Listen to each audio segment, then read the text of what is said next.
சரிங்கய்யா. ஜெகதீசன் ஐயா.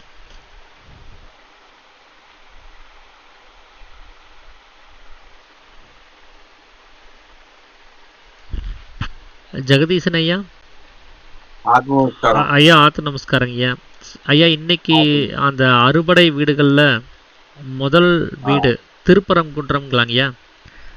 ஆமா. ஸோ அது சார்ந்த கதையும் அந்த கதைக்கு பின்னாடி இருக்கக்கூடிய யோக தத்துவத்தையும் நீங்க சொல்லுங்கய்யா. நான் பதிவு பண்ணிக்கிறேங்கய்யா. ஆத்து நமஸ்காரங்கய்யா. ஆத்ம நமஸ்காரம். இன்னைக்கு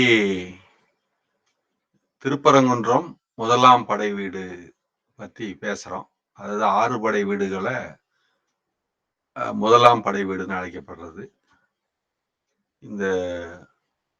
இது எதனால இந்த பேரு வந்திருக்குது அப்படின்னா, ஆற்றுப்படுத்தல் அப்படின்னு சொல்லுவாங்க. இப்ப நம்ம யாராவது சொன்னோம்னா ஆறுதல் சொல்லு அப்படின்னா, அது ஏதோ ஒரு அவங்க துக்கத்திலேயே கஷ்டத்திலேயே இருக்கிறாங்க, அவங்களுக்கு ஆறுதல் அப்படின்னா அதுக்கு உண்டான வழிமுறையை நிவர்த்தியை சொல்லுங்க, அதை முறைப்படுத்துறதுக்கு எதுதான் வழின்னு பாருங்க அப்படின்னு தான் அதுக்கு ஆறுதல் சொல்லணும்னு அர்த்தம்.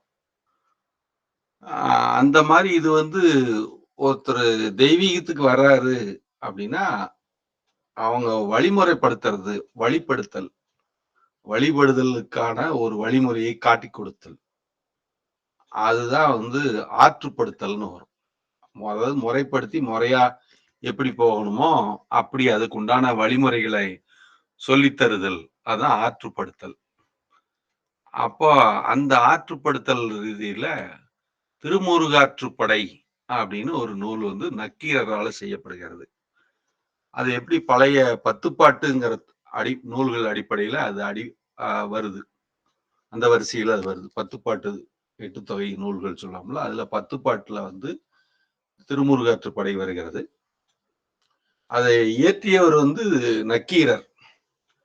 நக்கீரர் நம்ம ஏற்கனவே இந்த படங்கள்ல இதெல்லாம் பார்த்திருக்கிறோம். அதனால சில விஷயங்கள் எல்லாருக்கும் ஞாபகம் இருக்கும்.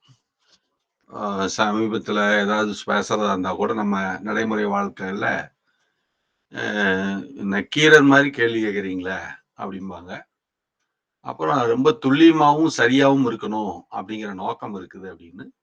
இப்போ பழைய காலத்துல புலவர்கள்லாம் மிக சிறப்பா இருந்திருக்கிறாங்க. வறுமையும் புலமையும் சேர்ந்து இருந்ததுனால அந்த கலையை வளர்த்தி மக்களுக்கு நன்மை பயக்கிறதாக இருக்கிறதுக்காக அரசர்களும் அவர்களை ஆதரித்திருக்கிறார்கள். அந்த மாதிரி கம்பர் இருந்திருக்கிறாரு, எத்தனையோ ஒட்டக்கூத்தர் இருந்திருக்கிறாரு, இப்படி எத்தனையோ ஔவையார் இருந்திருக்கிறாங்க. இப்படியே இருந்துதான் அரசர்களுடைய ஆதரவு இருந்தது. அதனால அந்த புலவர்கள் அந்த நுட்பமான கலைகளை வளர்த்து வந்தாங்க. அந்த மொழி வளர்ச்சி, சமுதாய வளர்ச்சி, அதுக்கான ஒரு தெளிந்த நல்லறிவு தருதல்னு அவங்க சார்ந்தோர் அந்தஸ்துல இருந்து அதை செய்து வந்தாங்க. சார்ந்தோர்களாக இருந்து அரசனுக்கும் அறிவுரை சொல்லுவாங்க, மந்திரிக்கும் அறிவுரை சொல்லுவாங்க, பொதுமக்களுக்கும் நல்ல அறிவுரை சொல்லுவாங்க. அந்த அடிப்படையில ஒரு தெய்வ நிலையை பிரகடனப்படுத்துற மாதிரி திருமுருகாற்றுப்படை நக்கீரர் நமக்கு கொடுத்திருக்கிறாரு. அப்படி நக்கீரர் ஒரு கருத்துல சொல்ல போனா இறைவனே வந்ததாகவும் இறைவன்கிட்டயே அவரு வாதம் பண்ற அளவுக்கு அந்த ஆழமான ஒரு தமிழ்ல இருக்கக்கூடிய ஆழம் நீளம் தெரிஞ்சிருக்கிறாரு. அந்த நுட்பங்களும் தெரிஞ்சிருக்கிறாரு. அதுல அவர் ஏற்கனவே இந்த யோக நுட்பங்கள் பயிற்சி எல்லாம் தெரிந்தவங்களுக்கு தான் அவங்களுடைய அற்புதமான அறிவு நிலை ரொம்ப ஆழமா வேலை செய்யும் அப்படிங்கிறதுக்கு இந்த புலவர்கள் இவங்க எல்லாம் கூட நமக்கு ஒரு சான்றுதான்.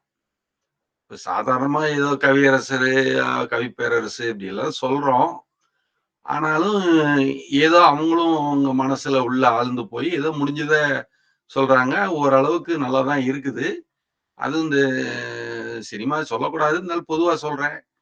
அந்த சினிமாங்கிற ரீதியில பார்த்தா தத்துவங்கள் எல்லாம் அவங்க பழைய காலத்துல ஏதோ ஓரளவுக்கு சரியா கொடுக்குற மாதிரி இருந்ததை ஒழிஞ்சு நிறைய அவங்க தத்துவங்கள்லாம் அதாவது ஒரு கொலாப்ஸ் பண்ணி அத அத என்ன சொல்றது, பழுதுபடுத்தி பின்னப்படுத்தி தான் நம்ம கிட்ட சேர்ற மாதிரி பண்ணியிருக்கிறாங்க.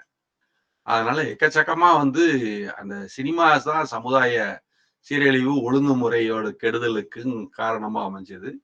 அது கலாச்சார சீரழிவை எப்படினாலும் கொண்டு வந்து, அந்த முறைப்படுத்தல் பண்பாட்டு நிலைய வந்து அத பாதிச்சிருச்சுன்னு தான் சொல்லணும். அது நாடகம் இந்த மாரி முறையில ஓரளவுக்கு வந்துட்டு இருந்தது. தெருக்கூத்து இந்த மாரி வந்தது. அப்புறம் படிப்படியா அது அது கொஞ்சம் மேல்நிலைக்கு வந்து, அதனால தான் சாமி சலனப்படம் இந்த மாரி விஷயங்கள் மூலியமா சித்த வித்தை, சித்த வேத போன்ற கருத்துக்கள வந்து நம்ம சொல்ல வேண்டாம் அப்படிங்கிற மாரி ஒரு அடிப்படைய நேர்ல தான் அது புரிய வைக்கணும். மத்த மெத்தட்லாம் வேண்டாம். அப்படின்னு சொல்றது கூட காரணம் தான். எளிமையா இருக்கணும் அப்படிங்கிறதுக்கு தான். அந்த அந்த கருத்த இந்த மாரி சொல்லியிருக்கிறாரு. அதனால நம்மளுக்கு இ இந்த மாரி ஒரு நல்ல உயர்ந்த நிலையில இருக்கிற சார்ந்தோர்கள்லாம் வந்து, உயர்ந்த நூல்களை எல்லாம் செய்து கொடுத்து, மக்களுக்கு அத நூல் ஏணி மாரி. அதாவது ஒரு நூலு எப்படி ஊசிக்குள்ள நுழைஞ்சு, ஒரு கிழிஞ்ச தையல சரி பண்றதுக்கு பயன்படுதோ, அந்த மாதிரி வந்து ஒரு மனிதனுக்குள்ள அந்த நூல் அ வந்து நூல புடிச்சா, இப்ப சரியா அளவெடுக்கணும்னா நூல் கட்டுவாங்க. நூல் கட்டி தான் வாஸ்து பண்றது, அப்புறம் கட்டடம் போடுறது, அதுக்கான நூல் பிடிக்கிறதுமா. நூல் பிடிச்ச மாரி இருக்கிறீ அப்படின்னா, துல்லியமா அளவீடு செய்தல், அலகு அப்படின்னு அர்த்தம் அதுக்கு. அப்ப அந்த அளவுக்கு அது நூல் ஏணி அப்படின்னே பேர். அதனால நமக்கு அந்த புத்தகங்களுடைய மதிப்பு மாதிரி அவங்க செய்த நூல் ஏற்பாடுகள். "ஏடுகட்டி போடாவிட்டால் அலைந்து போவார்கள் என்று ஏடுகட்டி போட்டோம்னு" அகத்தியர் சொல்வார். அத மாரி நமக்கு ஏடு வந்து தேவைப்படுது. "ஏடு தந்தானடி தில்லையிலேன்னு" பாடல் கூட இருக்குது. அந்த மாரி நமக்கு இந்த முதல்ல ஆரம்பத்துல செப்பேடு இருந்தது. அது ரொம்ப ஆரம்பத்துல தோல்ல எழுதி வச்சிருந்தாங்க. அப்புறம் நமக்கெல்லாம் இங்க பனை ஓலையில எழுதி வச்சிருந்தாங்க. இப்படி எப்படியோ அப்புறம் கல்வெட்டுல எழுதி வச்சுட்டா இருக்கும் அப்படிங்கிறத காலத்துக்கு இருக்குங்கிறனால பதிஞ்சு வச்சிருந்தாங்க. நான் தேவநாகரி எழுத்து, பிராமி எழுத்து அப்படிம்பாங்க. அப்ப அந்த மாரிலாம் எழுதப்பட்டிருந்தது. இப்படியெல்லாம் வந்து நமக்கு இன்னைக்கு கிடைச்சிருக்கிற அந்த புலவர் செய்திகள்லாம் பார்த்தா, அவங்கலாம் அப்ப அவங்க அரசர்கள்ட்டலாம் சொல்லும்போதும்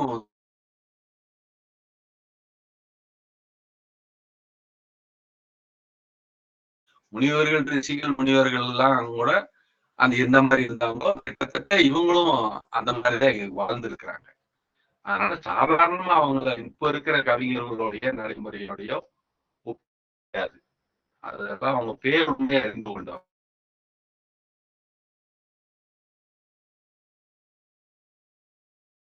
அதுக்காக சொல்ல வந்தேன். அப்புறம் 2வது தமிழ் அகத்தியர் வளர்த்த தமிழ்ன்னு முருகன் போதிக்க அகத்தியர் தெரிஞ்சுக்கிட்டாரு அப்படின்னு சொல்லுவாங்க. அப்புறம் அந்த அடிப்படையில அந்த தொல்காப்பியம் அப்படி எல்லாம் படிப்படியா வருது அப்படின்னு சொல்லுவாங்க. அப்ப இந்த மாதிரி தமிழ் வளர்த்துறது அப்படிங்கிறது தெய்வத்தமிழ் அப்படிங்கிறது கூட ஒரு பொருள் இருக்குது. அந்த மாதிரி இந்த தமிழ் மொழியோட ஆழம் வந்து சங்கம் வைத்து தான் வளர்க்க வேண்டி இருந்தது. அப்படி தங்கம் செய்யாததை சங்கம் செய்யும் சொல்லுவாங்க. அந்த மாதிரி வந்து நிலைமையில சங்கப்புலவர்கள்னு பேர். அவங்க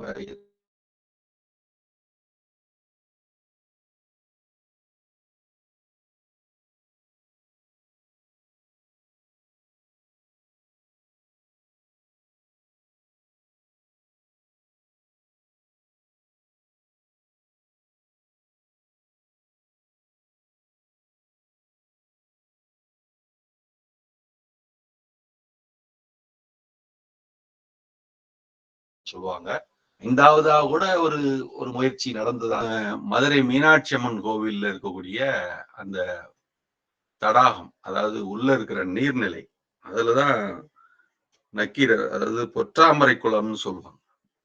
அந்த பொற்றாமரை குளத்துல வந்து அந்த ஏடு இந்த மாரி விஷயங்கள வந்து தெய்வத்தன்மை பொருந்தியதா? இல்லையா? அது சிறப்பாக ஏற்றுக்கொள்ளத்தக்கதான்னு அங்க இருக்கிற அந்த நீர்ல விட்டு பார்க்கறது. அந்த சங்க பலகையை வைத்து அதுல வச்சு அந்த இத வந்து அது எடுத்துக்கொள்ளுகிறதா? இல்ல திருப்பி குடுக்கிறதா? மூழ்கடிக்கிறதாங்கிறத சங்கப்பலகையை வச்சு பார்த்திருக்கிறாங்க. இந்த மாரிலாம் மிகப்பெரிய ஒரு தெய்வத்தன்மையில தெய்வீகமாகத்தான் எல்லாத்தையும் பண்ணியிருந்திருக்காங்க. அந்த அடிப்படையில தான் சாமி வந்து நம்மளுக்கு தமிழ்ங்கிறது சாதாரண விஷயம் இல்ல. தம்முள் படித்தவருக்கு தான் தமிழ் தெரியுதுன்னு அர்த்தம் அப்படி. சாதாரணமாவே உரைநடை தமிழ்ன்னு பாரதியாரு அந்த மாரி காலகட்டங்கள்ல தான் நமக்கு வந்தது. இந்த அச்சு இயந்திரம் வந்ததுக்கு அப்புறம் தான் நமக்கு உரைநடை தமிழுக்கு நல்ல ஒரு உயிர்ப்பு கிடைச்சது. அதுக்கு முன்னாடி எல்லாம் எல்லாரும் மனப்பாட பாட்டாக தான். அந்த கைவல்ய நவனி இதெல்லாம் பார்த்தீங்கன்னா, பூரா மனப்பாட பாட்டு. அதே மாரி வைத்திய சாஸ்திரத்துக்கெல்லாம் அந்த காலத்துல பார்த்தீங்கன்னா, பூரா பாட்டா மனப்பாடம் பண்ணி வச்சுப்பாங்க.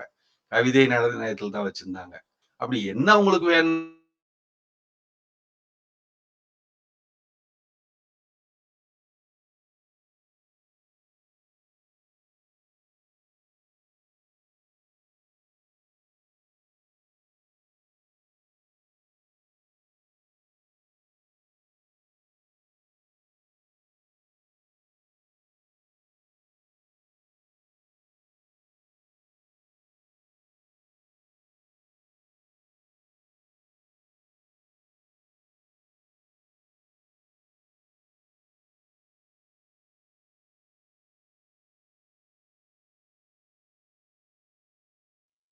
ஐயா ஸ்பீச்சு கேட்கலீங்களா ஐயா?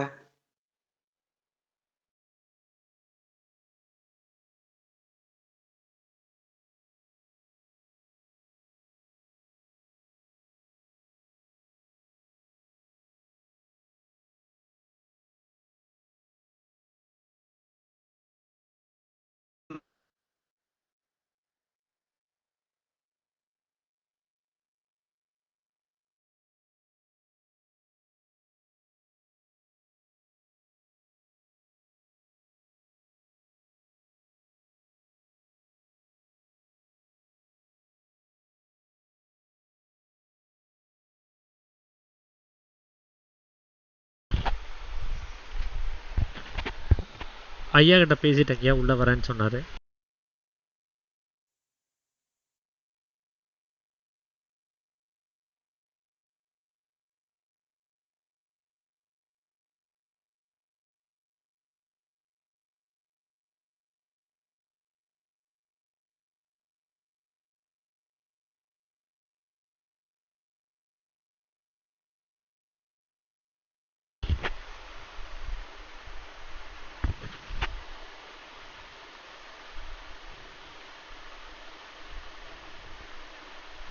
ஐயா ஜெகதீசன் ஐயா, மைக் ஆன் பண்ணிக்கோங்க.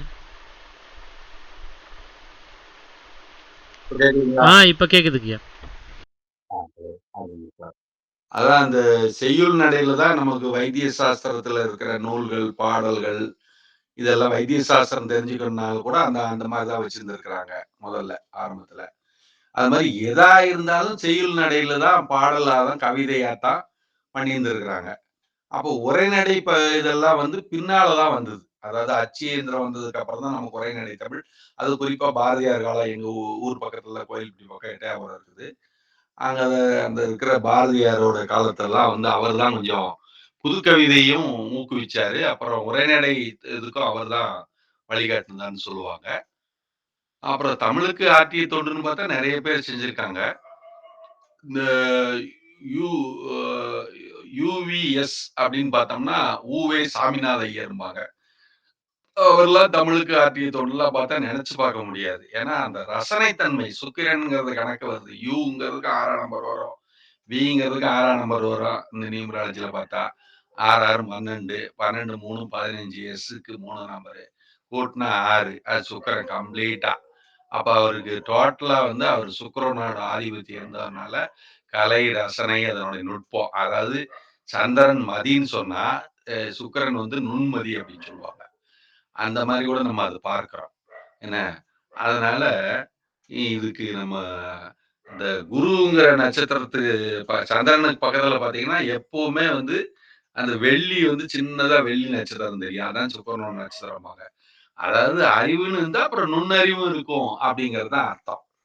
அப்புறம் நமக்கு புத்திஸ்தானம் வந்து நம்ம ஜாதக கட்டங்கள்லாம் பார்த்தா 5ஆம் இடம்னு சொல்லுவாங்க பொதுவா. அப்ப அதுல இந்த நுண்மதியாளர்களா தான் மகான்கள்லாம் இருந்திருக்கிறாங்க. அ அந்த கவிஞர்கள், புலவர்கள், தெய்வாம்சம் பொருந்தியவர்கள்லாம் இருந்திருக்காங்க. நுணுக்கரிய நுண்ணுணர்வா. சாமி நம்மளுடைய உணர்வு தான் நுண்ணுணர்வா வரணும்னு சொல்றாரு. அப்ப அந்த மாரி மணிப்பிரவாள நடையில பண்ணக்கூடியவங்கலாம் அந்த காலத்துல இருந்திருக்கிறாங்க. கூட்டு எழுத்து பண்ணக்கூடியவங்க, வட்ட எழுத்து அதாவது சுருக்க எழுத்து பண்ணக்கூடியவங்கலாம் இருந்திருக்கிறாங்க. சுருக்க எழுத்துங்கிறது டைப்புல வந்து சுருக்கமா பண்றது. இந்த காலத்துல வந்து நமக்கு அது ஆட்டோமேட்டிக்கா அந்த கம்ப்யூட்டரே அந்த மாரி பண்ணிக்குது. ஏஐ மாரி இத வச்சு பண்றாங்க. செல்ஃபோன்லயே கூட அந்த இதெல்லாம் இருக்குது அப்டிம்பாங்க. அந்த மாரி அந்த கல்வெட்டு எழுத்துக்கள்லாம் வந்து பிராமி எழுத்துக்கள்லாம் வந்தது. அப்படி நமக்கு பல்வேறு இதுல வட்டு எழுத்துன்னு சொல்லுவாங்க. அப்படியெல்லாம் வந்து இந்த அச்சு எழுத்துல வர்றதுக்கு முன்னாடி இப்படியெல்லாம் இருந்திருக்குது. அது பூரா மனப்பாடமா வச்சுக்கிறதுக்காக இந்த வேதம் ஓதக்கூடிய அந்தணர்கள்லாம் எப்படி அந்த எல்லா வேதங்களையும் மனப்பாடமா சொல்லி ஒவ்வொருத்தரும் நடமாடும் பல்கலைக்கழகங்களா இருந்திருக்கிறாங்கன்னு சொல்லுவாங்க. அந்த மாரி எல்லாமே அவ்வளவு ஞாபக சக்தி வைக்கிறதுக்கான சில மூலிகைகள், பொருட்கள்லாம் சாப்ட்டும், அதுக்கு உண்டான நடைமுறை பக்குவங்கள்லாம் கடைபிடிச்சிருக்கிறாங்க. அதனால தான் அவங்களுக்கு நல்ல ஞாபக சக்தி, தன்மை, ஒழுக்க நடைமுறைலாம் இருந்திருக்கு. அதனால தான் அவங்களுக்கு மஸ்தக பிடிப்பும் நல்ல விதமா வந்திருக்குது. அதனால தான் அவங்க அவ்வளவு நூல்களையும் வச்சிருந்ததுனால தான், "கண்டது கற்க பண்டிதன் ஆவான்னு" அவ்வளவும் அவங்களுக்கு உள்ள ஏத்தி வச்சதுனால எல்லாமே இன்ட்யூஷனா மாறி அதுக்கப்புறம் அந்த பாடல்கள்ல வருது. நமக்கு சமீப காலத்துல கண்ணதாசன்னு ஒருத்தர் இருந்தாரு. அவர அதிகமும் சொல்லக்கூடாது. இருந்தாலும் ஒரு பேச்சுக்கு சொல்றேன். அவரு எழுதுது தேவாரம், திருவாசகம் இந்த மாரி பாடலெல்லாம் எக்கச்சக்கமா அவரு உள்ள நெறைய படிச்சாரு. அந்த பழைய காலத்து நூல்கள்லாம் நல்லா உள்வாங்கியிருந்தாரு. அந்த அவங்களுக்கு நாட்டுக்கோட்டை செட்டியார்ன்னு வகையறால அவங்களுக்கெல்லாம் நல்ல கல்வி போதனை பண்றதுக்கு தகுந்த இடங்கள்ல காசு பணம் போனாலும் பரவாயில்லன்னு, அதெல்லாம் நல்ல விதமா சொல்லிக் குடுக்கறதுக்கெல்லாம் ஏற்பாடு பண்ணாங்க. அவங்க நல்ல பணிவா இருந்து அத கத்துக்கிறதுக்கு இருந்தாங்க. அவங்களும் இந்த சைவ இதுல வந்து சிவ வழிபாட்டுல ஆர்வம் காட்டுனதுனால, ஒரு பண்பு, பக்தி, கலாச்சாரம் இதெல்லாம் சேர்ந்து பண்ணதுனால, அவருக்கு கொஞ்சம் பழைய காலத்துல அந்த மீனாட்சி சுந்தரம் பிள்ளைன்னு அங்க குரு இருந்தாரு, மதுரையில. அவர்கிட்ட கத்துக்கிட்டவங்கலாம் மிகப்பெரிய நபரா இருந்தாங்க. அப்புறம் நம்ம கிருபானந்த வாரியார்லாம் சமீபத்துல இருந்தாரு. அப்படியெல்லாம் அவங்க அந்த மனோன்மணியம் சுந்தரம் பிள்ளைன்னு இருந்தாரு. இதெல்லாம் பார்த்தீங்கன்னா, இந்த செய்குத்தம்பி பாவலர் இருந்தாரு. இதெல்லாம் பார்த்தா தமிழ்ல அவ்வளோ ஆழங்கால் பட்டவங்களா இருந்திருக்காங்க. மதுரை பாண்டித்துரை தேவர்ன்னு சொல்லுவாங்க. அவரெல்லாம் தமிழ்ல அவ்வளோ தூரம் வெளிய கொண்டு வந்தாரு. அப்புறம் குருசாமி கோனார்ன்னு சொல்லிட்டு அவங்க தான் சில பதிப்புகள்லாம் கொண்டு வந்து சித்தர் பாடல் நூல்லாம் வெளிய கொண்டு வந்தாங்க. மதுரை யானைக்கல் பக்கத்துலன்னு நெனைக்கிறேன். அங்கெல்லாம் வந்து கொண்டு வந்தாங்க. இதெல்லாம் பார்த்தீங்கன்னா, எத்தனையோ பேர் தமிழுக்கு சேவை செய்திருக்காங்க. அதுல யுவி சாமிநாதையர், உவே சாமிநாதர் அவருக்கெல்லாம் அவ்வளவு கலா ரசனைலாம் இருந்து தான் பண்ணியிருக்காங்க. அதனால நமக்கு சமீப காலம் வரைக்குமே இந்த தமிழ் மேல அவ்வளோ ஆர்வம் இருந்தவங்க எல்லாம் இருந்திருக்கிறாங்க. அவ்வளவு நுட்பங்களாக அத செய்து வைத்திருக்கிறாங்க. அது எதுக்காக சொல்ல வந்தேன்னா, இந்த நுண்மான் நுழைகுலம்னு சொல்லக்கூடிய அர்த்தத்துல, தகுந்த வழிகாட்டுதல் வந்து இந்த உயர்ந்த சான்றோர் நிலையில் இருந்தவங்க, அதாவது தெய்வீக சம்பத்துல, தெய்வீக அறிவை பெற்றுக் கொண்டவர்கள் தான் கவிஞர்களா, புலவர்களா இருந்திருக்கிறாங்க. அவங்க இந்த மாரி நல்ல நூல்கள் எல்லாம் பண்ண மாரி அந்த மாரி அவங்க செய்து வைத்திருக்கிறாங்க நமக்காக. சித்தர் பாடல்கள் எப்படியோ கிடைக்குதுல்ல, எவ்வளவோ கிடைக்குதுல்ல. அந்த மாரி அருந்தமிழ் நூல்கள் ஆராய்ந்து அப்படிங்கிற மாரி, இந்த அருந்தமிழ் நூலா இருக்கக்கூடியதுல திருமுருகாற்றுப்படை நமக்கு கொடுக்கப்பட்டிருக்கிறது. இந்த கடைசியில் நம்மளுக்கு பாலன் தேவராயன் பகர்ந்ததை காலையில் மாலையில் படிப்பதுன்னு கந்தசஷ்டி கவசம் குடுத்திருந்தாரு. பாமன் சுவாமிகள் குடுத்திருந்தாங்க பாடல்னு.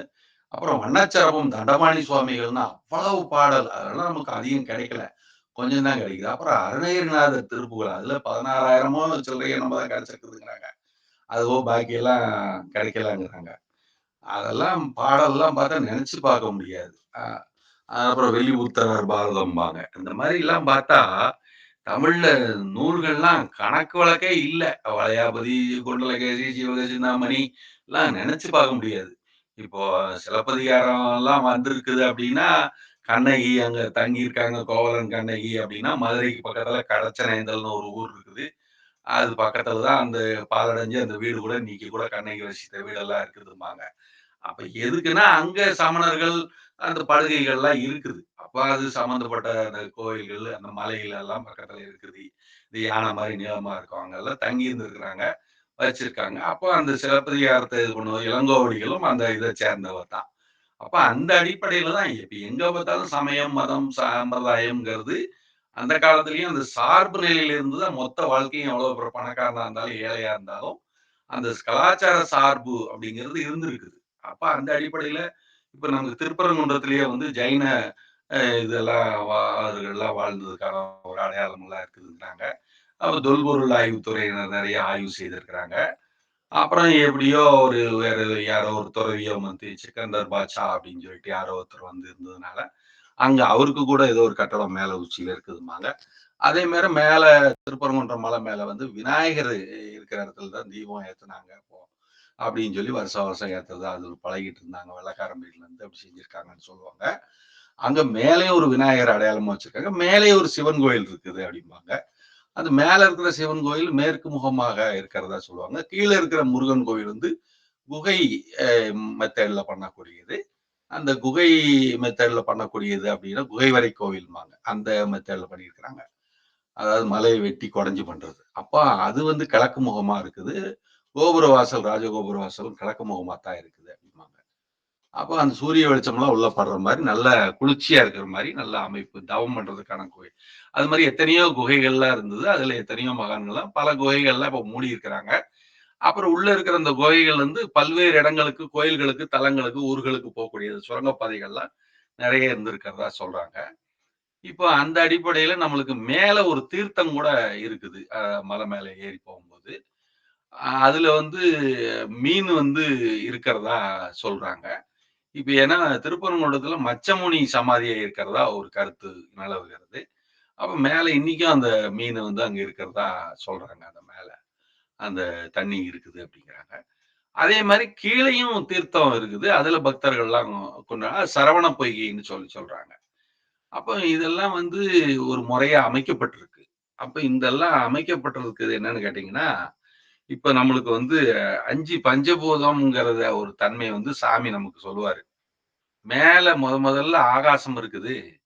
அப்புறம் அதுக்கப்புறம் தான் தானா நிலைக்கு சலனம் வந்தபோது, முதல்ல வந்த சலனத்துக்கு அப்புறம் வந்த தான் தானா இருந்த நிலையிலிருந்து, சலனப்பட்டு வந்த நிலையிலிருந்து வந்தது காற்று. இது ஆகாயம் வந்தது. ஆகாயத்துக்கு அப்புறம் காற்று வந்தது. அப்புறம் காற்று வந்ததுக்கு அப்புறம் நெருப்பு தத்துவம் வந்துச்சு. அப்ப நீர் தத்துவம் அதுக்கப்புறம் வந்துச்சு. அதுக்கப்புறம் ஆங்காரமாகிய பிருதிவி தத்துவம், பூமி தத்துவம் வந்துச்சு. அப்படின்னு சொல்லி சொல்லுவாரு. இப்ப அந்த மாரி இது கிட்டத்தட்ட இந்த திருப்பரங்குன்ற அமைப்பு வந்து கிட்டத்தட்ட அப்படித்தான் இருக்கு. கீழ வந்து மலைங்கிற நிலம்ங்கிற அமைப்பு பிருதிவி தத்துவம் இருக்குது. அப்புறம் அதுல அந்த சரவண பொய்கைங்கிற தன்மை வந்து நீர் தத்துவம் வந்துடுது. அப்ப நீரு, நிலம்னு 2மே வந்துடுச்சு. அதுக்கு மேல இந்த நெருப்பு தத்துவம்னா அந்த விநாயகர் கோயில்ல வந்து அந்த தீபம் ஏத்துறாங்க. என்ன சரிங்களா? அப்ப அதனால அந்த சூரிய வெளிச்சம் வந்து அங்க பிரமாதமா மலை உச்சியில படுது. அதனால அங்க நெருப்பு தத்துவம், வெப்பம் தத்துவம் வந்துருச்சு. சரிங்களா? அப்புறம் அதுக்கு மேல மலைக்கு மேல பார்த்தீங்கன்னா, காத்து பரன்னு காத்தடிக்குது. நல்லா காத்தோட்டம், பயங்கர காத்தடிக்குது உங்களுக்கு. அப்போ என்ன ஆகுது? நெறைய காத்தடிக்கிறதுனால அந்த காற்று தத்துவமும் அங்க வந்து சேர்ந்துருச்சு. அதுக்கு மேல ஆகாசம் இருக்குது உங்களுக்கு. அப்ப இதெல்லாம் பார்க்கும்போது, எல்லாமே யோக நுட்ப அடிப்படையில தான் எல்லாத்தையும் அமைச்சு வச்சிருக்கிறாங்க. சாதாரணமா ஒண்ணும் அமைச்சு வைக்கல. அப்புறம் 2வது திருப்பரங்குன்றம் இன்னொரு வகையில வந்து 1ஆம் படை வீடுன்னு சொல்லும்போது, முதல்ல இந்த ஞான நோக்கத்துக்காக சூரபத்மன்ங்கிற அசுரன வந்து முருகன் வந்து அழிக்கிறார். அதாவது இல்லாம சம்ஹாரம் பண்றாரு. அதாவது அஞ்ஞானம்னு வச்சுக்கோங்களேன். அந்த அஞ்ஞானத்தை நீக்குறார். அப்ப அஞ்ஞானத்தை நீக்கணும்னா இந்திரனுடைய மகள் தெய்வானையே மணந்து கொள்கிறார். அதனால அந்த மாரி சில விழாக்கள்லாம் திருமணம் செய்த அந்த விழாக்கள், இந்த மாரி சில விஷயங்கள்லாம் பூசம் போன்ற விழாக்கள்லாம் அங்க நடைபெறுகிறது. இப்ப நம்மளுக்கு அடிப்படை நோக்கம் யோக நுட்பத்திலயும் சேர்த்து சொல்றதுனால, நேரடியா துல்லியமா சில விளக்கங்கள் சொல்லாம, இந்த தமிழ் ஆதி காலத்துல முருகன் சொல்லி, அகத்தியர் சொல்லி, அப்படி படிப்படியா அந்த தமிழ் வந்து வளர்க்கப்பட்டதுன்னு எப்படி சொல்றோமோ, அந்த அடிப்படையில இந்த நூல் அடிப்படையில வந்ததுனால, இந்த தமிழுக்கும் அதுக்கும் உள்ள சம்பந்தம் இருக்கிறதுனால தான் நானு அந்த வார்த்தைய சொல்லி கொண்டு வந்தேன். அப்படி தமிழோட ஆதியோட அந்தம் தெரிஞ்சாங்கன்னா, அந்த மொழியோட அடிப்படை அறிவெல்லாம் தெரியும்போது, ஞானத்தோட உள் விஷயங்கள் எல்லாமே நுட்பமாக தெரிந்து கொள்ள முடியும். தமிழ்ல எங்கிருந்து ஆரம்பிச்சது, எங்க முடியுது அப்படின்னா, அந்த உயிரெழுத்து, மெய்யெழுத்து, உயிர் மெய் எழுத்து இதெல்லாம் தெரிஞ்சு, இந்த உயிரெழுத்துல இருக்கிற ஆயுத எழுத்து அக்குங்கிறதெல்லாம் பயன்படுத்தும்போது, நமக்கு அந்த ஞான மோட்சம்ங்கிறது என்ன அப்படிங்கிறது நமக்கு தெரியுது. அப்ப தமிழ நல்ல விதமா ஆராய்ச்சி பண்ணி கடைசி வரைக்கும் நுட்பமா நீங்க பார்த்தீங்கன்னா, இதே ஞானத்துல மேல போறதுக்கு வாய்ப்பு இருக்கு. அதனாலதான் சாமியும் தம்முள் படிப்பவர் அப்படிங்கிற வார்த்தைய போட்டத நான் இந்த இடத்துல ஞாபகப்படுத்துறதுக்காகவும் சொல்றேன். அப்போ அந்த அவ்வளவு ஆழமானது தமிழ், தமிழ், தமிழ்ன்னு சொன்னா அமிழ்து, அமிழ்து, அமிழ்து, அமிழ்துன்னு வந்துருது வார்த்தை அப்படின்னு சொல்றாங்க. அதனாலதான் இந்த விளக்கம் குடுக்க வேண்டியதா இருக்கு. அப்போ அந்த இப்ப யோக கோயில்னு காட்டுறதுக்கு நமக்கு அதுல இன்னொரு ஆதாரமும் இருக்குது. இது எப்படின்னா, நானு நேரா பார்த்து கவனம்ங்கிறது எவ்வளவோ எப்பவோ போயிருப்பேன்னு நெனைக்கிறேன். அது சரியா இல்ல. ஆனா உண்மையா சரியாத்தான் இருக்குது இப்ப நான் சொல்றது. என்னன்னு கேட்டீங்கன்னா, இந்த பெரியநாயக்கி மலையத்திலிருந்து போற அதுலருந்து கொஞ்சம் தூரம் போனா, ஏதோ ஒரு வண்ணான் ஸ்டாப்ன்னு ஏதோ ஒரு ஸ்டாப் பேரு அது. அப்ப அதுல இறங்குனா, அங்க சொக்கலிங்கம் கோயில் அப்படின்னு சொல்லிட்டு ஒரு கோவில் இருக்குதுங்க. சிவன் கோயில். சின்ன கோவில் தான். அது உள்ள போயாச்சுன்னா, உங்களுக்கு அது வந்து சூரியனும், சந்திரனும் உள்ள இருக்கிற சிவலிங்கத்த பார்த்து திரும்புன மாரி இருக்கும். அதாவது துவாரபாலகர்லாம் வெளியில பார்த்த மாரி இருப்பாங்க. அதாவது எந்த சிவன் கோயிலுக்கு போனீங்கன்னா, உள்ள சிவன் இருக்கும். ஒரு பக்கம் விநாயகர் இருப்பாரு, ஒரு பக்கம் சூரியன் இருப்பாரு. ஒரு பக்கம் சுப்பிரமணியர் இருப்பாரு. இப்படித்தான் நம்ம கோயில்கள பார்த்திருப்போம். இதுல வந்து யோக கோயில்ல மாத்திரம், அந்த யோகா மெத்தேடுக்காக பண்ணப்பட்ட கோயில்ல மாத்திரம் வேற மாதிரி இருக்கும். சூரியனும், சந்திரனும் உள்ள இருக்கிற சாமிய பார்த்த மாரி திரும்பி நிப்பாங்க. அதுதான் யோக கோயில்னு பேர். அந்த மாரி திருப்பரங்குன்றம் வந்து யோக கோயில் தான். அது அடிப்படையில வந்து சூரியனும், சந்திரனும் கிழக்க பார்த்து இருக்கிற முருகன பார்த்து வழிபட்ட மாரி தான் இருக்கிறாங்க. அந்த மாரி தான் உள்ள சிற்ப அமைக்கப்பட்டிருக்கு. அப்ப அது யோக கோயில் அப்படின்னு. சூரியனும், சந்திரனும் உள்ள திரும்பியாச்சுன்னா என்ன அர்த்தம்? யோகம்னு அர்த்தம். அதாவது வெளிமுகமா, புறமுகமா போறதுதான் மனதும் ஜீவ ஆற்றலும். அந்த மனமும் ஜீவ ஆற்றலும் உள்முகமா திரும்பியாச்சுன்னா, அது ஞானத்துக்கு அடிப்படை. அந்த அடிப்படையில முதல்ல அந்த அறியாமைங்கிற சூரபத்மன வந்து இது பண்ண உடனே, அது வந்து சேவலும், மயிலுமாக வருகிறது. அந்த மயிலுங்கிறது அந்த மனதனுடைய ஒரு இன்னொரு வகை தன்மை அது. அப்போ சே சேவல்ங்கிறது ஒரு விழிப்புணர்வு. அதாவது மனசக்தி அப்படின்னு வச்சுட்டா கூட, இது வந்து விழிப்புணர்வுங்கிற சக்தி சேவலுக்கு வருது. அப்புறம் ஞானத்தினுடைய அடையாளமாக மயில கூட வச்சுக்கலாம். இன்னொரு வகையில மாயைக்கு அடிப்படையாவும் வச்சுக்கலாம். அதே மாரி இந்த வேல் அப்படிங்கிறது வந்து கூர்மைப்பட்ட நிலையில, கீழ வந்து சிறுசா இருக்குது. மேல போகும்போது அது முக்கோணமா ஏறி கடைசியில ஊசி முனையா வந்து குவியுது. அப்போ மனம் ஒருமுகப்பட்ட தன்மை 2 பக்கத்துல இருந்து போய் ஒரு பக்கமா அப்ப கீழ முதுகு தண்டு வச்சு நம்ம பார்த்தோம்னா, கணக்கு பார்த்தோம்னா, மேல போய் 2 விதமா பிரிஞ்சு, அப்புறம் கடைசி முனையில வந்து ஒண்ணு சேருது. அப்படிங்கிறத காட்டுறதுக்கு யோக நுட்ப அடையாளமா தான் அதையும் வச்சுக்கிறோம். இப்படி யோக தண்டம் வச்சிருக்கிறதும் இந்த அடிப்படையில் தான். இந்த யோக தண்டங்கள்லாம் பார்த்தீங்கன்னா, கருங்காலி கட்டையில செய்வாங்க. அப்ப அது செஞ்சா அது கொஞ்சம் ஈர்த்து வச்சுக்கும் அந்த ஆற்றல. அப்ப அதுக்கு தன்மை இருக்கு அப்படின்னு சொல்லிட்டு, முனிவர்கள், ரிஷிகள்லாம் கூட முதுகு வளையக்கூடாது, நேரா இருக்கணுங்கிறதுக்காக பின்னால முட்டு குடுக்குற மாரி இருக்கிறதுக்காகவும், கையில சரக்கலைய வந்து மாத்துற மாரி சுவாசத்த மாத்திக்கிறதுக்காக அந்த தண்டத்த கம்பச்சோ அல்லது ஒரு கை உயரமா வைக்கிறதுக்கு பயன்படுத்தியோ, இப்படியெல்லாம் கூட அத பயன்படுத்தி இருக்கிறாங்க. அதனால அது இப்ப நமக்கு வந்து சாமி வந்து அது மறையாம இருக்கிற மாரி, நமக்கு உள்ளேயே குடிக்கிறதுக்கு குடிநீரா வந்து இந்த வெயில் காலம் ஆரம்பிச்சிருது. வெயிலுக்கூட குளிர்ச்சி கிடைக்கிறதுக்காக ஒரே 1 டீஸ்பூன் அதாவது 1/2 3/4 டீஸ்பூன் கூட போதும். போட்டு 1 லிட்டர் தண்ணி போட்டு கொதிக்க வச்சு அந்த தண்ணிய குடிச்சாச்சுன்னா, உடம்பு கொஞ்சம் குளிர்ச்சி ஆயிக்கும். கொஞ்சம் அது சாப்பிடும்போது நல்லா நிறங்குறியெல்லாம் உடம்பெல்லாம் நல்ல நிறமெல்லாம் மாறும் அப்படிங்கிறது தான் கருத்து.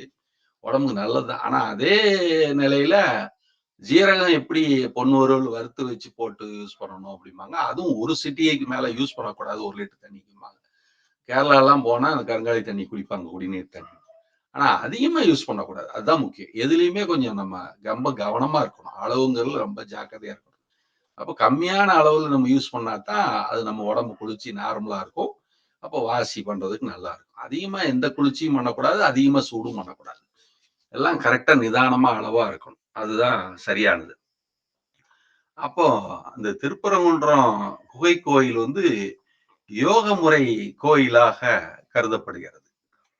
அப்ப இந்த யோக முறை கோயிலுக்காக தான் மேல வந்து விநாயகர் வந்து ஆக்ஞா சக்கரத்துல நமக்கு கணநாம்பதி, கணபதி இருக்கிறாங்கிறதுக்கு அடையாளமா இருக்குது. அதுக்கும் மேல போனா சிவன் கோயில் இருக்குது. காசி விஸ்வநாதர் கோவில்னு அதுக்கு பேரு. பாருங்க. கரெக்ட்டா 1ஆம் படை வீட்லயே இந்த 6 ஆதார அனுபவத்துக்கு கிடைக்கிற மாரி, எல்லா சிஸ்டமும் அங்கேயே வந்துருச்சு பாத்துக்கங்க. சரிங்களா? இந்த மாரி இவ்வளவு நுட்பமா வந்திருக்குது. இதுல பழைய காலத்து இந்த திருமுருகாற்று படையில இருக்கிற மாதிரி ஒரு பழைய காலத்து ஒரு சின்ன கதை அதுல வந்து உள்கதையா வருது. இப்போ அதை நம்ம சேர்த்து இதுல சொல்றோம்.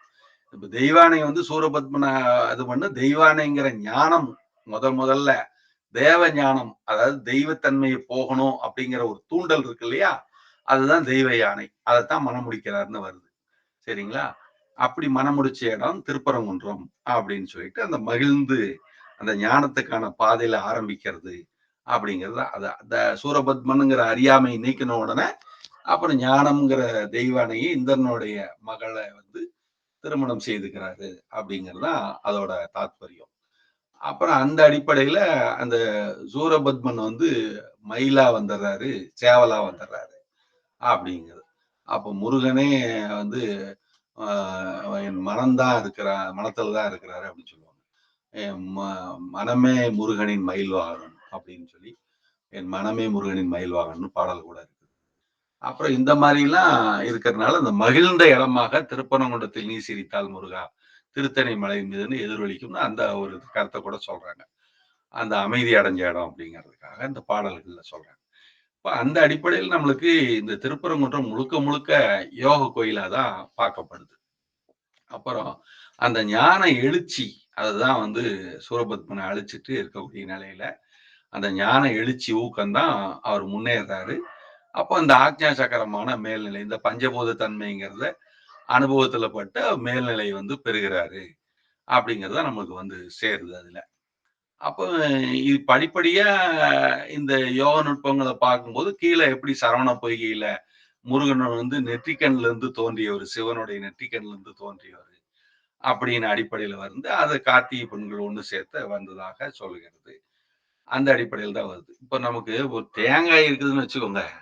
அந்த தேங்காய் வந்து எப்படின்னு பாத்தீங்கன்னா, நாளிக லோசனன்னு தேங்காய்க்கு பேருன்னு நம்ம சாமி சொல்லியிருக்கிறாரு. அதுல 3 கண்ணு இருக்கும். அப்போ அதுல இடது கண்ணு, வலது கண்ணுங்கிற பாயிண்ட் இருக்கும். நெற்றி கண்ணுங்கிற ஒரு பாயிண்ட் மாரி இருக்கும். சாமி என்ன சொல்றாருன்னா, தேங்காய் நாளிக லோசனன்னு ஈஸ்வரனுக்கு பேருங்க மாரி, தேங்காய் கண்ணன்னு ஈஸ்வரனுக்கு பேரு அப்படிங்கிற மாரி சொல்லிட்டு, நம்ம சாதாரணமா தேங்காய் மேல பச்சை தேங்காய் மேல பார்த்திருப்பீங்களான்னு தெரியல. அது மேல பார்த்தா ஒரு நல்ல ஒரு தாமரை பூ, ஒரு பூ மாரி ஒரு இது மாரி ஒண்ணு இருக்கும். அதுக்கு மேல நரம்பு ஒண்ணு கெட்டியான நரம்பு இருக்கும். அதுதான் மேல வந்து மரத்துல புடிச்சிருக்கிறது. அப்போ அது மரத்துல இருக்கிற அந்த வேரெல்லாம் தண்ணி எல்லாம் எடுத்து கொண்டு வந்து அது உள்ள அதுக்குள்ள அந்த அமிர்தம் மாரி அந்த தண்ணிய உள்ள குடுக்கும்.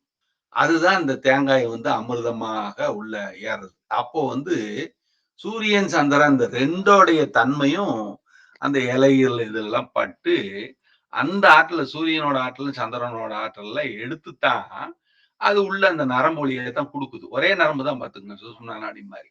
அந்த ஒரு நரம்பு வழியாத்தான் அந்த 3 கண்ணம் இருக்குது. உள்ள போய் அப்படி 3ஆ பிரிஞ்சு உள்ள போகுது. அது வழியா போய்த்தான் அந்த தேங்காய்ங்கிறது அந்த ஓட்டுக்குள்ள மேல எப்படி நமக்கு தலையோடு, மண்டையோடு இருக்கோ, அப்படி உருவாகுது. இதத்தான் வெடல தேங்காய் போடுறோம், ஆங்காரத்த உடைக்கிறோம் அப்படின்னு எல்லாம் போட்டு பரிகாரமா பண்றோம்னு ஒரு தேங்காய் வெடல போட்டு காமிக்கிறாங்க.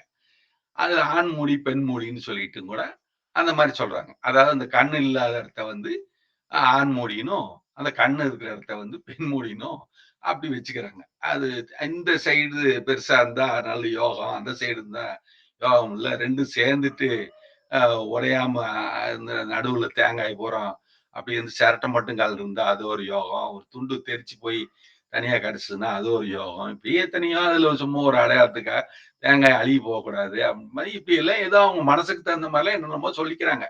ஆனா அந்த தேங்காயோட ரகசியம் பார்த்தீங்கன்னா, உள்ள வந்து வெளேர்ன்னு இருக்குது. அது சத்து அவ்வளவு சத்து அதுல இருக்குது. அப்ப அதுக்கு சூரிய சந்திரனுடைய அந்த ஆற்றல் தான் உள்ள கிடைக்குது. தேங்காய் சாமினால நானும் கூட அத பார்த்தேன். சாமி சொல்றாரே பார்க்கலான்ட்டு. அப்ப இந்த 3 கண்ணுக்கு மத்தியில ஜீவன் ஸ்திதி செய்கிற இடத்த நம்ம எங்க போய் பார்க்கறது? அதுக்கு சாமி அதுல சொல்லிட்டாரு. அதுல சிகப்பா ஒரு சின்னதா ஒரு குறி இருக்கும். பிளஸ் குறி மாரி இருக்கும். நீங்க தேங்காயில பார்க்கலாம் அப்படிங்கிறார். நான் அந்த நரம்பெல்லாம் நல்லா மேல இருக்கிற சின்ன சின்ன நாரெல்லாம் எடுத்து போட்டு, அந்த பார்த்தா பிளஸ் குறி இருக்குது. சிகப்பு கலர்ல. அப்பதான் இதுதான் ஜீவன் ஸ்திதி செய்கிற இடம்னு சாமி நமக்கு சித்தவேதத்துல சொல்லியிருக்கிறார். அப்ப அத நம்ம பார்க்கிறோம். அந்த மாரி ஜீவன் வந்து மேல தான் ஸ்திதி செய்கிறது அப்படின்னு. அப்போ அந்த நம்ம ஆக்ஞா சக்கரம் ஓப்பன் ஆயி அங்க போய் பார்க்கும்போது, அந்த குண்டலினி எழுச்சியில் பார்க்கும்போது, மேல காசி இது சேத்திரம் அப்படிங்கிறதுக்கு அந்த தீர்த்தமும் அங்க நம்ம காசி விஸ்வநாதர் கோயிலும் தீர்த்தமும் மலை மேல திருப்பரங்குன்றம் மலை மேல இருக்கு. இதுல குறிப்பா நான் முதல்லயே சொல்லி ஆரம்பிக்க நினைக்கிறது, இந்த மலைக்கு பேரே ஏன் முதலாதாரம் இப்படி எல்லாம் வந்ததுக்குன்னு முதல்ல ஒரு காரணம் முதல்லயே சொல்லியிருக்கணும். பரங்குன்றம் பேரு. பரங்குன்ற மலைன்னு இதுக்கு பேரு. அதாவது பரம் அப்படின்னா நம்ம சாமி சொல்றாரு. பரனச்சிரேஷ்டன். பரன்னா மேல, மேலே இருப்பவன் அப்படின்னு பொருளுங்கிறார். அந்த பரமே வந்துடுச்சு போங்க. அந்த பரமே கேட்டுச்சு. அந்த பரமே தெரிஞ்சுது. அந்த பரம் பூரம் திரண்டு வந்துருச்சு அப்படிம்பாங்க. இது என்னன்னா பரம்னா ஏகமா எல்லா பக்கமும் எல்லாம் சேர்ந்ததுங்கிற ஒரு பொருளும் இருக்கிறது. உயர்ந்த மேலானங்கிற ஒரு பொருளும் இருக்குது. பரனச்சிரேஷ்டன்ங்கிற பொருள சாமியார் சொல்றாரு. அப்போ இப்படி உயரத்துல இருக்குதுங்கிறது பரன் மேல இருக்குது அப்படின்னா. பரன்னா ஈஸ்வரன் அப்படின்னு சொல்றோம். அப்புறம் அப்புறம் இது என்ன ஆயிப்போகுதுன்னு கேட்டீங்கன்னா, அந்த உயர்ந்த இடத்துல இருக்கக்கூடிய நிலை அப்படின்னு தான் பரங்குன்றம் அப்படின்னா, பரம்பொருள் இருக்கக்கூடிய குன்று அப்படின்னு அர்த்தம். அப்ப மேல யார் இருக்கிறா? காசி விஸ்வநாதர் சிவலிங்கம் மேற்கு பார்த்து இருக்குது. அப்போ எங்க உதயமாகுது? கிழக்குல உதயமாகுது. அஸ்தமனம் எங்க ஆகுது? மேற்குல ஆகுதுன்னு சொல்றோம். அப்ப மேற்கு, கிழக்கு எல்லாம் எங்க இருக்குது? அந்த ஒரே மலையில இருக்குது. அதே மாரிதான் நமக்கு பூர்வ மத்தியிலேயே எல்லா திசையும் சாமி கொண்டு வந்து காமிக்கிறார். ஈசானம், தத்புருஷம், அகோரம், வாமதேவம், சத்யோஜௌ அப்படின்னு சொல்லிடுறாங்க. சரிங்களா? அப்புறம் இந்த மாரி நமக்கு எல்லா சத்யோஜௌங்கிறது ஆகாயத்துக்குரியது. சரிங்களா? அப்ப எல்லாம் ஒரே இடத்துல தான் இருக்குது அப்படின்னு.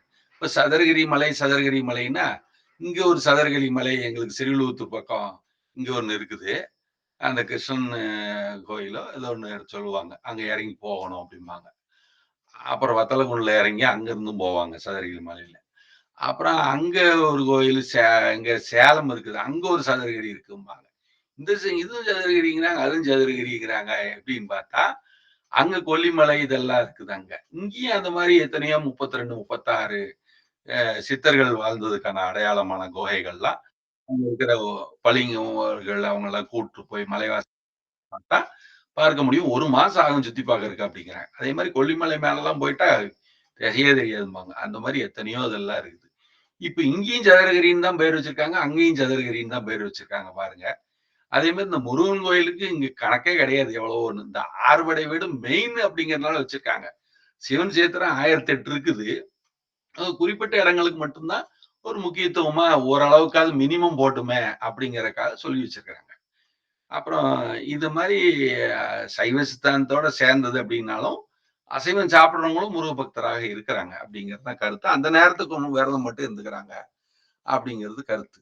அப்போ எத்தனையோ வகைகள்ல நம்மளுக்கு இந்த ஞான நுட்பத்த ம இந்த யுக்தி அனுசரிச்சு மேல்நிலைக்கு வரட்டும். அ மக்கள் எப்படியாவது ஒரு வகையில கொஞ்சம் கொஞ்சமா பக்குவத்துக்கு வந்து சேரட்டும். அப்படிங்கிறதுக்காக இப்படி பல்வேறு விதமான ஏற்பாடுகள்லாம் நம்மளுக்கு பண்ணி வச்சிருக்கிறாங்க. அதத்தான் நம்ம இங்க உணர வேண்டியதா இருக்கு. அப்ப அந்த தேங்காய் பாலு அந்த மாட்டுக்கறி சமமான சத்துங்கிறாங்க. மாட்டுக்கறியில என்னன்னா துத்தநாகம்னு சொல்லுவாங்க. அந்த மாரி நாகசத்து அதுல இருக்குது. அது உடம்புக்கு, நரம்புக்கு அவ்வளவு நல்லதும்பாங்க. அதனாலதான் சித்தர் பாட்டுல கூட மாங்காய் பாலுண்டு மலை மேல் இருப்பவருக்கு தேங்காய் பால் எதுக்குடிம்பாங்க. அந்த லாஸ்ட் ஸ்டேஜ் போனவங்களுக்கு தேங்காய் வேண்டியதில்ல. அதுவரைக்கும் தேங்காய் சாத்வீக உணவு. அதத்தான் சொல்ல வந்தேன். அமிர்தமா இருக்கக்கூடியது. அப்போ அந்த தேங்காய் நம்ம சாப்பிட்டா நல்லதுதான். அது பச்சையா சாப்பிடும்போது அது கொழுப்பு இல்ல. அப்ப அதுல இந்த எண்ணெய் மாரி தேங்காய் எண்ணெய லேசா தண்ணீல கழுவுனாலே போயிருது. கொழுப்பு சேரதில்ல. அது பாதிப்பு இல்ல. அத கொஞ்சம் நல்ல விதமா சேர்த்துக்க முடியும்.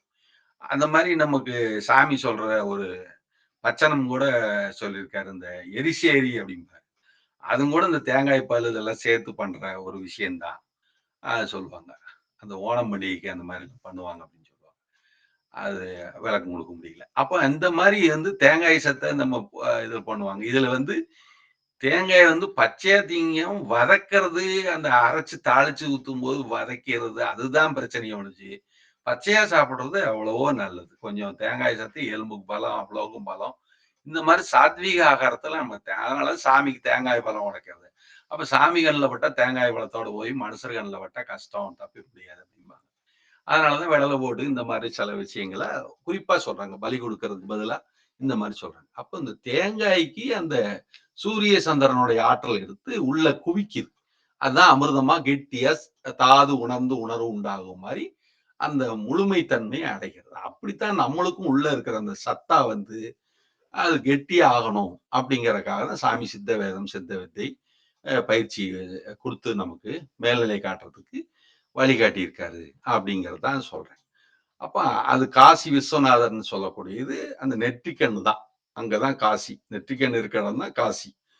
அதான் காசி சேத்திரம். அங்கதான் காசி விஸ்வநாதர் கோயில் திருப்பரங்குன்றம் மலை மேல் இருக்கு. பரங்குன்றம்னு அதனாலதான் அழைக்கப்பட்டது. அப்ப பரனாகிய இறைவன் இருக்கும் இடம் அப்படிங்கிற அர்த்தத்தில் தான் பரங்குன்றம்னு.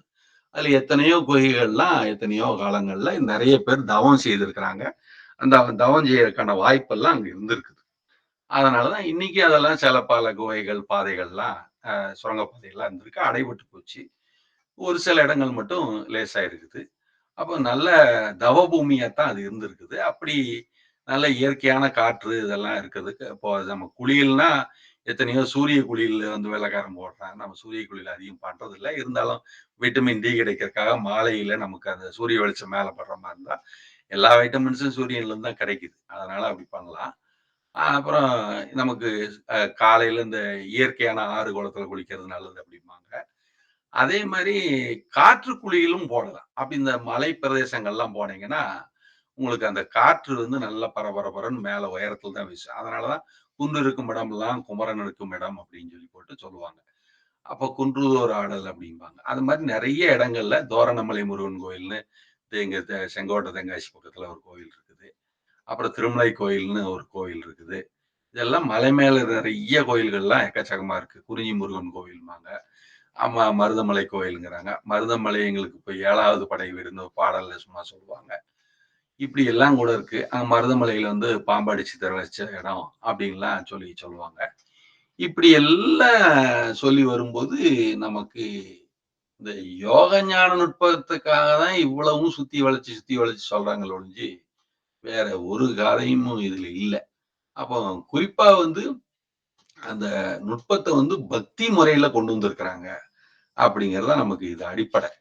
அப்புறம் நிஜமா பார்க்க போனா, அந்த 1ஆம் படை வீடுக்கு அந்த மாலை போட்டு வர்றாங்க.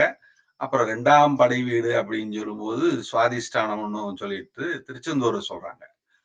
அப்புறம் 3ஆம் படை வீடு அப்படின்னு சொல்லிட்டு பழனிய வந்து சேர்த்துருது. அதுதான் மணிப்பூரகம் அப்படின்னு சொல்லிட்டு வந்துருது. நம்ம சாமி தான் அந்த பழனி சேத்திரத்துல அந்த மலையிலிருந்து பார்த்தா பக்கத்துல இருக்க அந்த ஆசிரமம் இருக்கு. அங்கதான் சமாதி ஆனாரு. அப்புறம் தான் அங்கிருந்து கேரளாக்கு போனா எல்லாத்துக்கும் தெரியும். அதனால மணிப்பூரக சேத்திரம் அப்படின்னு சொல்லுது. அப்புறம் அநாகதம் சேத்திரம்னு சொல்லக்கூடியது சுவாமி மலை அப்படின்னு சொல்லிட்டு சேர்த்தது. அப்புறம் விசுத்தி அப்படின்னு சொல்லிட்டு திருத்தணி சொல்றாங்க. விசுத்தி சேத்திரம் சொல்லிட்டு திருத்தணி அப்படின்னு அந்த அமைதி பெறுகிற நிலை, தூய்மை பெறுகிற நிலை. அப்ப தூய்மை பெற்ற அமைதி பெறும் அப்படிங்கிற விசுத்தி சேத்திரம் அழைக்கப்படுகிறது. அதுக்கப்புறம் இறுதியாக சொல்லக்கூடியது பழத்தோலை. அதுதான் ஆக்ஞா சக்கரமா சொல்லக்கூடியது. அது நமக்கு 1வது வீட்டிலேயே வந்து ஆக்ஞா சக்கரம் வரைக்கும் இந்த யோக நுட்பம் எல்லாம் கத்துக்கணும். முதல் ஞானத்திலேயே தெளிவா தெரிஞ்சது. அறியாமை நீங்கணும், மன அமைதி அடையணும், தூய குண்டலினி ஆற்றல் மேல போய் சேரணும். அப்ப மேன்மையான ஜோதி தரிசனம் நமக்கு கிடைக்கும் அப்படிங்கறதுனால அங்க தீபஸ்தூணு அதெல்லாம் வச்சு அது நமக்கு கார்த்திகை ஜோதி அப்படின்லாம் ஏற்றி நமக்கு காட்டுறாங்க. முருகன் வந்து கார்த்திகை நட்சத்திரத்துல பிறந்ததுனால அந்த ஜோதி நெற்றிக்கண்ல இருந்து வந்ததுனால அந்த நெற்றிக்கண்ல தான் ஆத்ம ஜோதி. அந்த குகை அப்படிங்கிறது குகை கோயில்லாம் ஏன் பண்றாங்கன்னா, குகன்னு முருகனுக்கு ஒரு பேர் இருக்கு. எப்படி ஒளி உள்ள இருந்து தான் வரணும். நெற்றி ஆகிய முக்கோண குகை இருக்குது. அந்த முக்கோண குகையில தான் இருந்து நமக்குள்ள வரணும். சாதாரணமா நம்ம நெருப்பு தத்துவத்துக்கே வந்து அதனால ஒரு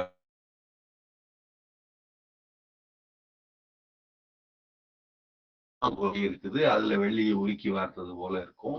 அப்படி போகக்கூடிய அந்த அனுபவம் தான் நம்மளுக்கு உள்ள கிடைக்குது. அப்படின்னு குகையிலிருந்து தோன்றக்கூடிய அந்த ஒளி ஜோதி தரிசனத்தை தான் சொல்றோம். அது வள்ளலாறு கூட அந்த மாதிரி அந்த அருட்பெருஞ்சோதி அப்படின்னு சொல்லிட்டு அதை கூட இது பண்ணாரு. அப்போ நான் முதல்ல பொன்னை வள்ளிமலைன்னு ஒரு இடத்துல இருந்தேன். அங்கதான் வள்ளி இருந்ததாகவும் அங்க அது மனம் முடிச்சதாகவும் சூரியன் காணா தண்ணீர் அப்படின்னு அங்க ஒரு இடம் கூட இருக்குது. அந்த தண்ணீர் அவ்வளவு பரிசுத்தமா எந்த கிருமி எதுவும் எந்த காலத்திலயும் வராத மாதிரி அப்படி கூட பழைய காலத்துல ஞான நுட்பங்கள் வந்து ரொம்ப ஆழங்கால் பட்டிருக்கிறாங்க.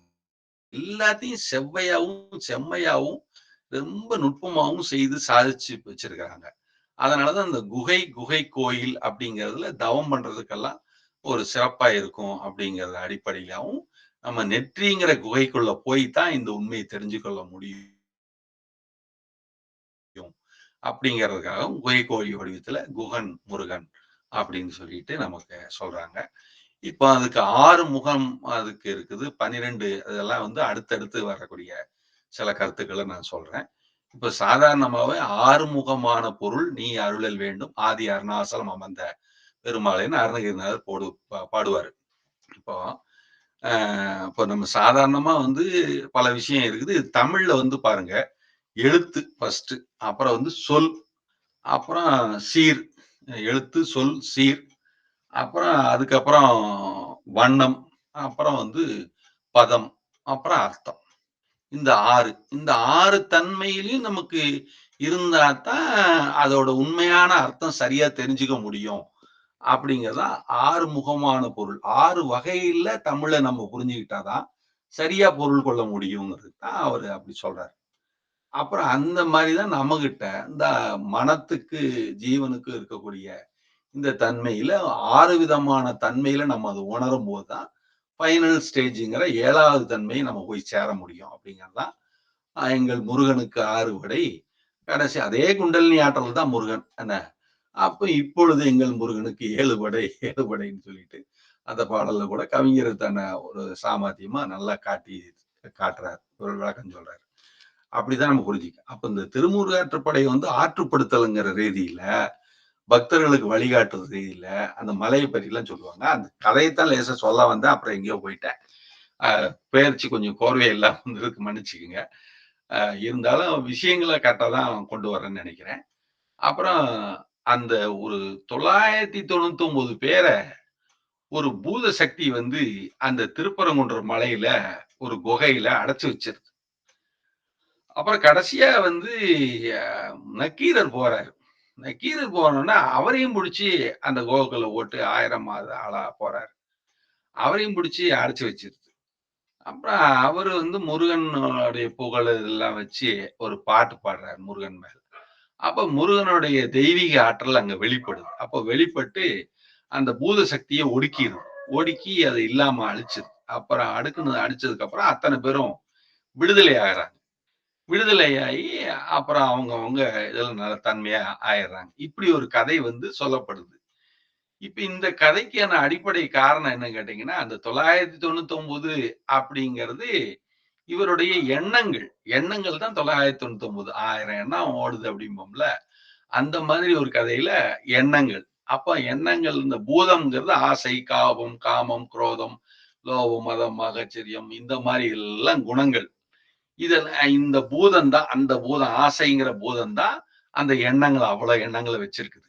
இப்ப இதெல்லாம் வந்து நக்கீரன்ங்கிற அந்த வந்து பக்திங்கிற அந்த தனித்தன்மை வந்து இறைத்தன்மைக்கு போகணும் அப்படின்னு சொல்லும்போது, இந்த அறியாமையில இருக்கக்கூடிய ஆசை, காமம், குரோதம்ங்கிறத வந்து வைராக்கியம்ங்கிற ஒரு தனித்தன்மை ஏற்பட்டு, நக்கீரர் வந்து இறை பக்தியில ஒருமுகப்பட்ட தன்மை வந்தோனே, அந்த தீய எண்ணங்கள், கெட்ட எண்ணங்கள், ஆசை சம்பந்தப்பட்ட எண்ணங்கள்லாம் இல்லாம போயிருது.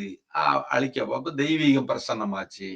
அப்படிங்கிறது தான் அது. அது மாரி தான் அந்த சூரபத்மன அழிச்சதுக்கு அப்புறம், அந்த குண்டலினி எழுச்சி வந்து மேல காசி விஸ்வநாதர் கோயில்ல ஆக்ஞா சக்கரம் வந்து வரைக்கும் சேர்ந்துச்சு. அதனால திருப்பரங்குன்றம் வந்து முருகனுடைய 1ஆம் படை வீடு அப்படிங்கிற ஒரு முழுமை ஒவ்வொரு படை வீட்ல அந்த முழுமை காட்டுறாங்க. அதுல இங்க இருக்கு. இதுல வந்து சூரியனுக்கு, சந்திரனுக்கு எப்படி இருக்கு? திரு ஆவினன்குடின்னு பழனியில சொல்லுவாங்க. ஆங்கிறதுக்கு ஒரு பொருள் இருக்குது. அது நம்ம பழனியச்சோளம் பத்தி சொல்லும்போது திரு ஆவினன்குடி கழகம்னு சொல்லிடலாம். இப்ப இங்கேயும் வந்து சூரியன் இருக்குது, சந்திரன் இருக்குது. இதே மாரி சிவபெருமான் மேல இருக்கிறார் இல்லீங்களா? லிங்க ரூபம் தான் மேல இருக்குது. இப்போ இதே மாரி இங்க விஷ்ணுவும், பிரம்மாவும் கூட இருக்கிறாங்க. அப்ப இதையும் கூட எல்லா தேவர்களும் இங்க இருக்கக்கூடிய இடம். அப்ப தேவ பூமியாக எல்லா தேவர்களும் இங்க வந்து வழிபட்ட இடம். அப்ப தெய்வீக ஸ்தலம் அப்படிங்கிற அர்த்தமா அது சொல்றாங்க. அப்ப விஷ்ணுவுக்கும் அங்க உள்ள உருவம் எல்லாம் வச்சிருக்கிறாங்க. பிரம்மாவுக்கும் ஒரு சின்ன இடம் குடுத்து வச்சிருக்கிறாங்க. அப்ப எல்லாமே அங்க இருக்குது. அப்ப இந்த அடிப்படையில விநாயகர் இருக்கிறாரு. அப்ப இதுவும் இருக்குது. அப்ப எல்லாமே வந்து கொண்டு வந்துடுறாங்க. அப்ப இந்த நுட்பங்கள்லாம் பார்க்கும்போது, அத்தனையும் நம்மளுக்கு யோக நுட்பம் தான். அதுல எந்த சந்தேகமும் கிடையாது. அப்ப இந்த 2 விதமான சக்திகள வந்து நம்ம தெய்வீக நிலைமைக்கு ஒண்ணு சேர்த்து மேல கொண்டு போய் சேர்க்கும்போதும், பலவிதமான மன அழுத்தங்கள், ஓட்டங்கள வந்து சீர்படுத்தி, செம்மைப்படுத்தி, ஆற்றுப்படுத்தி கொண்டு போறதுக்கான ஒரு வழிமுறை ஏற்பாடுகள்ல, திருமுருக ஆற்றுப்படைகள்ல அது என்னன்னா, இயற்கையான இடத்துல காற்று, அந்த இடத்துல தீர்த்தம், அந்த வனம் இதெல்லாம். இப்போ சரவணம்னா, அது என்னன்னா சரவண பொய்கை அப்படின்னு சொன்னா, சரம்னா தர்பை புல்லுன்னு சொல்றது. வனம்னா காடு. அப்ப தர்பை புல்லா இருக்கக்கூடிய காடு அப்படின்னு. அப்ப தர்பை புல் மோட்சத்திற்கானது அப்படின்னு. அந்த ஈர்ப்பாற்றல குடுக்கக்கூடியது. அப்போ பற்றின்மையை தரக்கூடியது அப்படிங்கிறாங்க. அதனால தான் சரவண பொய்கை அதிலிருந்து வந்தாருன்னா, அப்போ தன்மையான குளிர்ச்சி, பிராணன் இதெல்லாம் இருந்தா தான் நல்லாருக்கும் அப்படிம்பாங்க. தேவதைகள் குளிர்ந்த இடத்துலயும், பிராணன் இருக்கிற இடத்துலயும் வாசம் செய்வாங்கன்னா, நல்ல அறிவு உதயமாகும் அப்படின்னு. தேவர்னாலே நல்ல அறிவு, புத்திசாலித்தனம் அப்படின்னு. அப்ப தேவருடைய தன்மையெல்லாம் காக்கிறதுக்கு தேவ சேனாதிபதியாக இருந்தது தான் அப்ப தெய்வ யானைய வந்து அவரு மணக்கறாரு. அப்படின்னா, அந்த உயர்ந்த நுட்பமான ஞானமதின்னு அர்த்தம். அப்ப அந்த ஞான மதியைத்தான் அவர் எடுத்துக்கிறாரு. அதான் தெய்வ ஞானம் அப்படின்னு அர்த்தம். தெய்வ ஞானம் தான் அறியாமையை நீக்கி நமக்கு தூய தன்மையை வழங்கி முக்தி மோட்சம் ஆகிய விடுதலையை பெற்று தருகிறது. அப்படிங்கிறது தான் அதோட பொருள். அதுக்காக தான் நமக்கு திருமுருகாற்றுப்படையில அது வழிகாட்டப்பட்டு அந்த அடிப்படையில தான் நமக்கு திருப்பரங்குன்றம். இதெல்லாம் 2000 வருஷத்துக்கு மேல ஆயிருச்சு அப்படிங்கிறாங்க. இந்த மாரி ஏற்பாடுகள்லாம் நடந்து. அப்ப எத்தனையோ சமயங்கள், மார்க்கங்கள், மதங்கள்ல சம்மந்தப்பட்டவங்கலாம் அது அங்க அவங்களும் வந்திருக்கிறாங்க, போயிருக்கிறாங்கன்னு வருது. குறிப்பா வந்து ஜைனர்கள், சமணர்கள் வந்து போனதாக சொ இருந்ததாகவும், அவங்க இருந்ததுக்கு சில அடையாளங்கள்லாம் இருக்கிறதாவும் தொல்பொருட்துறை சொல்லியிருக்கிறாங்க. அது இதுக்கு மேல சில விஷயங்கள பேசலாம்னு சொன்னா, அது ஏதோ ஏற்கனவே கொஞ்சம் கோர்ட்டு இஷ்யூ உண்டு கொஞ்சம் சிக்கலாவும் ஆயிடுச்சு.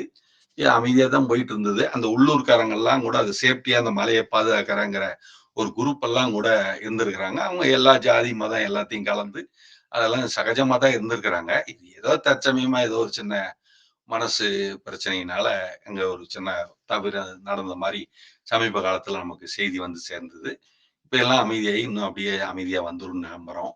அதுல ஒண்ணும் பிரச்சனை இல்ல.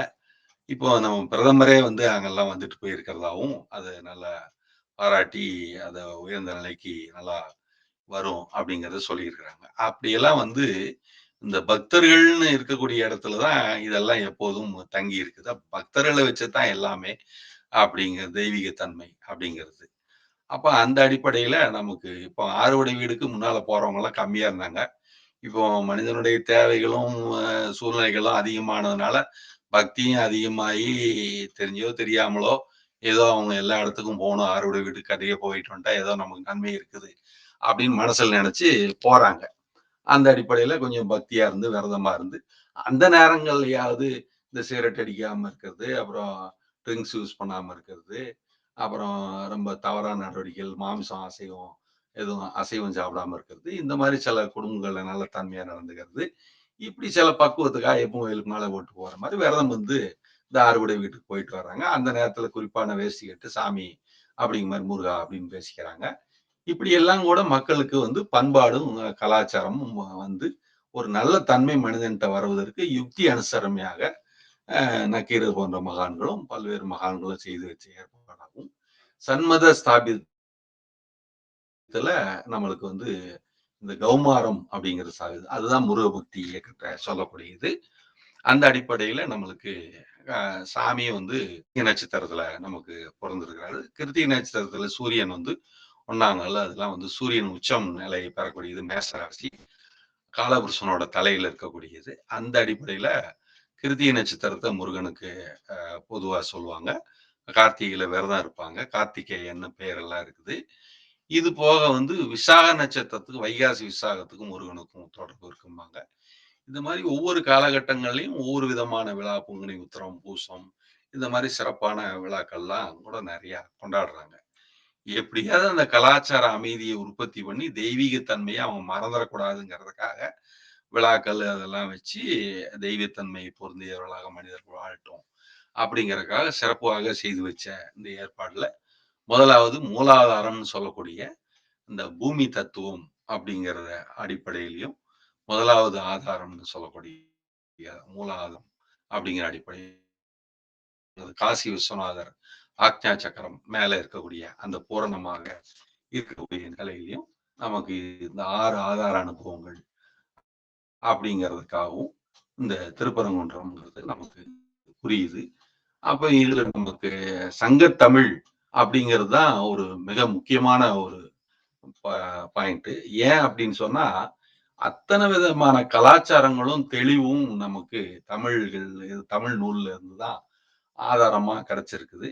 அப்படி அது அந்த கலாச்சாரம்லாம் சமுதாயம் சிறப்பாக இன்னைய வரைக்கும் நல்லா நடைபோடுறதுக்கு அதெல்லாம் பயன்பட்டுருக்கு. எங்க ஆதாரம் கேட்டாலும், என்ன கேள்வி கேட்டாலும் எல்லாத்துக்கும் விளக்கம் அந்த பழைய சங்ககால பாடல்கள்ல அதிலிருந்து தான் இன்னைய வரைக்கும் நல்ல நல்ல ஆதாரங்கள்லாம் கிடைச்சிட்டு இருக்குது. அதை வச்சுதான் கவிஞர்கள் ரசிக்கும் தடியான அதாவது ஒரு பாடல்லாம் பாடினா அந்த மனம் அப்படியே லயிக்கும் அதுல.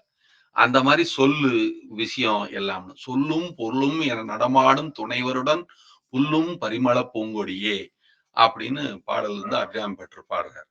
அதனால சொல் வேற பொருள் வேற இல்லாம அதெல்லாம் ஒருமுகப்பட்டு மனசு நிக்கும் அந்த மாதிரி எல்லாம் பாடும்போது.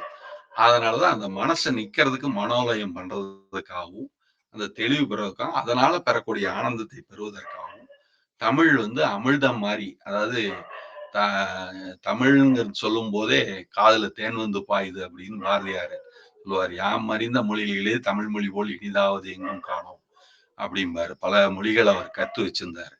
அதனால அந்த ஆழங்கால் பட்ட பெரிய ஆன்மாக்கள் பேர ஆன்மாக்கள் அதுன்னு சொல்லலாம், பெருங்கவிஞர்கள், போற்றத்தக்கவர்கள், ஆண்டோர் சார்ந்தவர்கள் இருந்திருக்காங்க. அவங்க செஞ்சு வச்ச அந்த ஏற்பாடு தான் பழம்பெரு நூல்கள்ல இருந்து இந்த மாதிரி சில பீடங்களை ஒரு கேந்திரங்களை ஏற்படுத்தி வச்சாங்க கோயில்களா. அதுல இந்த கலாச்சாரங்களை வளர்த்து இன்னைக்கும் அந்த பிரமிடு கல்வெட்டு, பிரமி எழுத்து கல்வெட்டு அது இது எல்லாமே திருப்பரங்குன்றத்துல என்னென்ன இதெல்லாம் அதுக்கு மானியம் ஒதுக்கணும் வச்சது எல்லா விளக்கங்களும் அதுல எழுதி வச்சிருக்கிறாங்க. அதெல்லாம் நடைமுறைப்படுத்திட்டு இருக்கிறாங்க. இன்னை வரைக்கும் ஓரளவுக்கு பரவாயில்ல, எல்லாமே நல்லா தான் போயிட்டு இருக்குது. அந்த நுட்பங்களும் தெரிஞ்சுக்கிறக்கா பின்னால படம் பாடன்னு படிச்சுட்டு வேத இதிகாச சாஸ்திர விதைகள் ஒன்று பொய் எல்லாம் நமக்கு மஸ்தகம் வந்தா புரியும்ட்டு அப்புறம் ஞானத்தன்மையில் மேல்நிலைக்கு யார் வர்றாங்களோ அவங்க அதை புரிஞ்சுட்டு அதுக்கப்புறம் அவங்க மேல வந்துருவாங்க.